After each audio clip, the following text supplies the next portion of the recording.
Hello student, today's topic is FET. A FET is a three-terminal semiconductor device in which current conduction is by one type of carrier, either electrons or hole. तो field effect transistor एक प्रकार का अर्धचालक युक्ति है जो unipolar होता है। यूनिपोलर का तात्पर्य इससे है कि FET के द्वारा या तो कंडक्शन चालन जो है वो इलेक्ट्रॉन की हेल्प से होगा या फिर होल्स की मदद से होगा।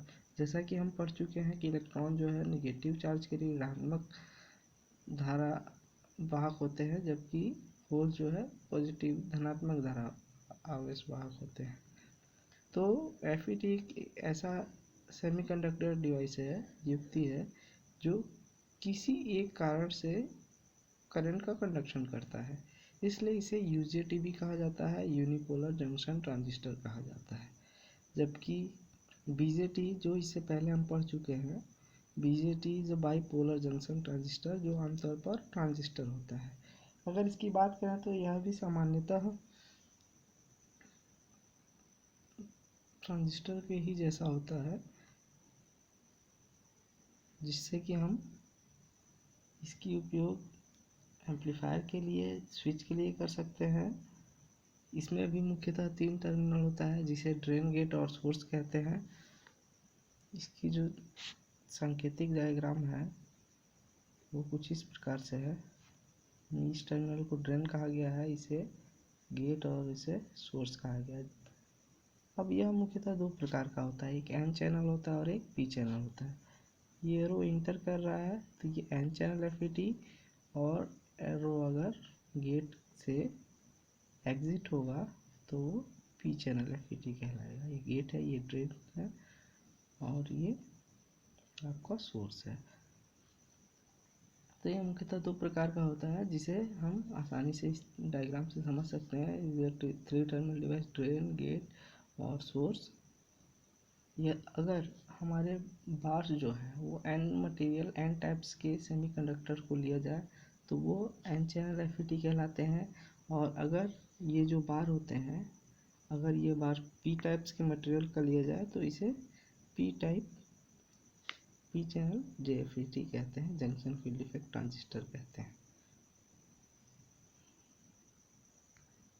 यदि हम FET की संरचना की बात करें तो इसमें ड्रेन और सोर्स जो है PN मटेरियल से एक दूसरे से आंतरिक रूप से कनेक्टेड होते हैं।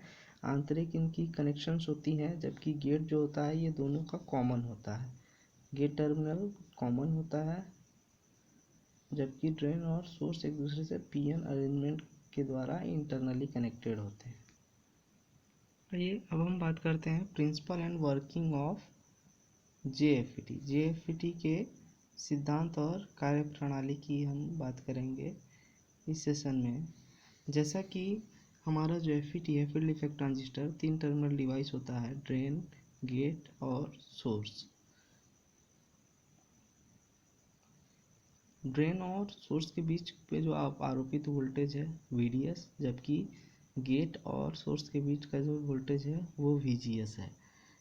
जब VDS अप्लाई किया जाता है ड्रेन और सोर्स के बीच में, और उस दौरान अगर VGS को 0 रखा जाता है, तब दोनों PN जंक्शन के बीच में जो है डिप्लेशन लेयर स्थापित होता है और इलेक्ट्रॉन्स फ्लो होने लगते हैं। इलेक्ट्रॉन, जैसा कि आप चित्र में देख रहे हैं, इलेक्ट्रॉन्स का जो फ्लो सोर्स से ड्रेन की ओर होने लगता है। यह इलेक्ट्रॉन्स के सतत प्रवाह से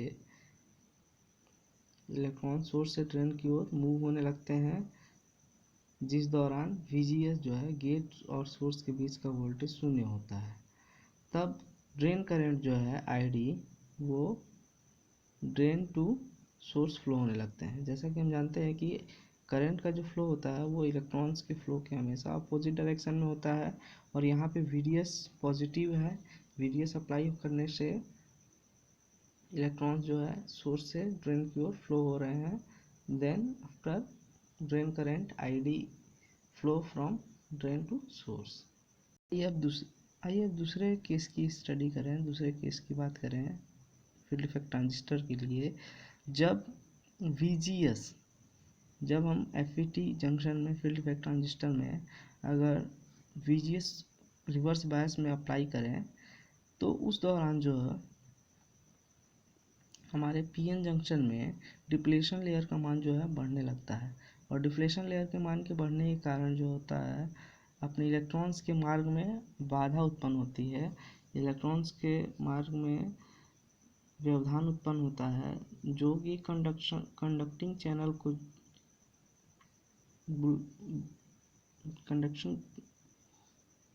कंडक्शन चैनल को व्यवधान उत्पन्न करता है, बाधा डालता है,